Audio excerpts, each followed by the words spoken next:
ముఖ కండరాలు తాత్కాలికంగా బలహీనపడడం లేదా పక్షవాతానికి గురైనట్టు తయారవటాన్నే బెల్స్ పాల్సీ అంటారు.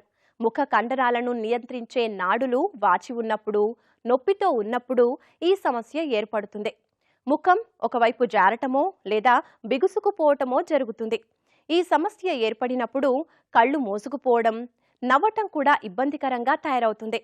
చాలా సందర్భాల్లో ఇది తాత్కాలికమే, కొద్ది వారాల తర్వాత మాయమవుతుంది.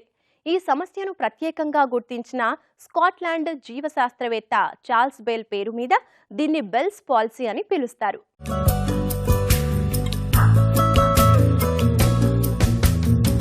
బెల్స్ పాల్సీ లేదా ముఖకండర పక్షవాతం అనేది ఏ వయసులోనైనా వచ్చే అవకాశం ఉన్నప్పటికీ ప్రధానంగా 16-60 ఏళ్ల మధ్యనే ఎక్కువగా వస్తుంది. మనకు జలుబు చేసి గాని, కంటి ఇన్ఫెక్షన్ గాని, చెవి ఇన్ఫెక్షన్ గాని సోకి 1-2 వారాలు గడిచాక ఈ సమస్య లక్షణాలు బయటపడతాయి. అకస్మాత్తుగా ఒకరోజు ఉదయం నిద్రలేవగానే అనిపించవచ్చు, లేదా ఏదైనా తినడానికో తాగడానికో ప్రయత్నిస్తుంటే ఈ లక్షణం బయటపడవచ్చు. ముఖానికి ఒకవైపున జారినట్టు, ఒకవైపు కన్ను మూతబడ్డమో తెరవలేకపోవడమో అర్థమవుతూ ఉంటుంది.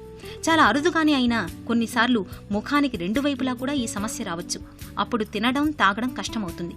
కన్ను నోరు పొడిబారతాయి, తలనొప్పి వస్తుంది, శబ్దాలు వింటే చిరాకు పుడుతుంది. అయితే బ్రెయిన్ ట్యూమర్, స్ట్రోక్ కూడా ఇలాంటి లక్షణాలు కనబరిచే అవకాశం ఉంది. కాబట్టి మీకు మీరే ఒక నిర్ధారణకు రాకుండా డాక్టర్ని సంప్రదించడం తప్పనిసరి. సాధారణంగా గర్భిణులలో, మధుమేహం ఉన్నవాళ్లలో, ఊపిరితిత్తుల ఇన్ఫెక్షన్ ఉన్నవాళ్లలో, గతంలో కుటుంబంలో ఎవరికైనా ఈ వ్యాధి వచ్చి ఉంటే ఇప్పుడు వచ్చే అవకాశాలు మెండుగా ఉంటాయి. కానీ బెల్స్ పాల్సీ వచ్చిన వాళ్లలో ఒక అవయవం కదలిక ప్రభావం మరొక అవయవం మీద పడవచ్చు. అంటే మనం నవ్వుతుంటే కళ్ళు మూతపడవచ్చు. అందుకే లక్షణాల ప్రాథమిక దశలోనే డాక్టర్ని సంప్రదించడం మంచిది. చెవి లోపల భాగంలో ఫేషియల్ నర్వ్ అనేది మెదడు నుంచి చెంపకు అంటే మొహానికి దాని సప్లై ఇస్తుండే దారిలో virus infection, herpes simplex virus వల్ల అది వాపు వచ్చి ఆ నరం సరిగ్గా పనిచేయకపోతే మొహం మీద ఏ కండరాలు ఉన్నాయో వాటన్నిటికీ పవర్ సప్లై తగ్గిపోయి అప్పుడు బెల్స్ పాల్సీ అనే కండిషన్ వస్తుందన్నమాట.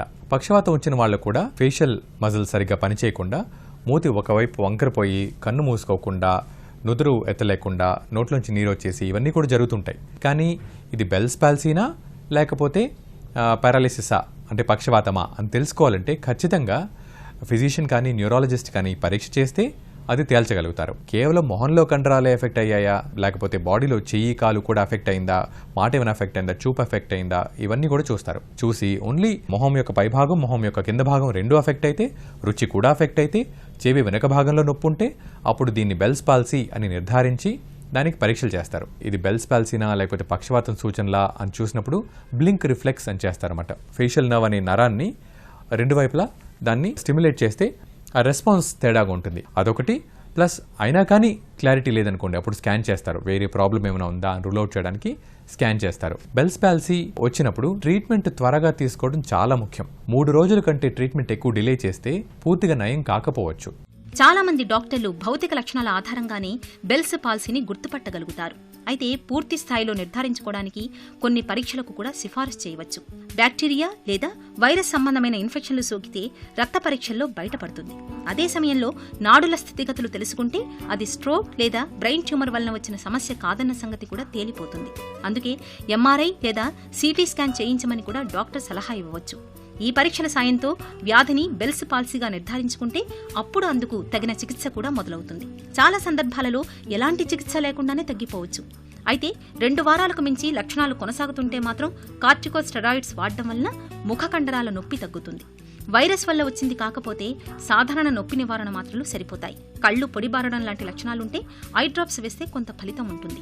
గోరువెచ్చని నీటితో తడిపిన తువ్వాలతో ముఖం తుడవటం, ముఖ కండరాలకు ప్రేరణ కలిగేలా ఫిజియోథెరపీ లాంటివి కూడా పరిస్థితిని మెరుగుపరుస్తాయి.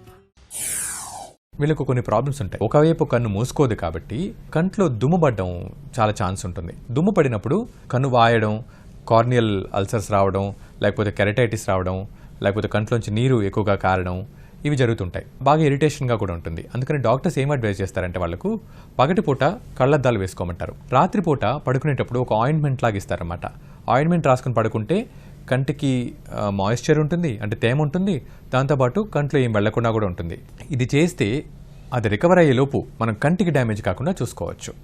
దీంతోపాటు నొప్పి తగ్గడానికి కూడా కొన్ని మందులు కొన్నిసార్లు వాడతారు. ఇదే కాకుండా కన్ను తరచుగా కిందకి అంటూ ఉండాలి. ఎందుకంటే ఆ కంటికి ఆ తేమ వల్ల, ఇలా అనడం వల్ల తేమ తగిలి కార్నియా కూడా డ్యామేజ్ కాకుండా ఉంటుంది. ప్లస్ టియర్ ఫ్లో అవడానికి మనకు తోడ్పాటు అవుతుంది అనమాట. దీంతో పాటు ఫిజియోథెరపీ కూడా చేస్తారు. గాల్వానిక్ స్టిమ్యులేషన్, ఫారడిక్ స్టిమ్యులేషన్ అని ఫిజియోథెరపిస్టులు చేస్తారు. ఇంటికెళ్ళి మీరు ఈ ఎక్సర్సైజెస్ చేయండి అని చెప్తారు. అంటే కళ్ళు లేపడం, ఇలా అనడం, ముక్కులు ఎగరేయడం, ఇలా అనడం. సో ఇవన్నీ కూడా కళ్ళు మూసుకోవడం. ఈ ఎక్సర్సైజ్ చేయడం వల్ల స్టిమ్యులేషన్ నుండి తొందరగా రికవర్ అయ్యే ఛాన్స్ ఉంటుందన్నమాట. 90% 95% మందికి పూర్తిగా రికవరీ ఉంటుంది. కొందరికి తరచుగా వస్తుంటుంది బెల్స్ పాల్సీ అనేది. అలాంటప్పుడు వేరే కండిషన్స్ ఏమైనా ఉన్నాయని చూడాలి.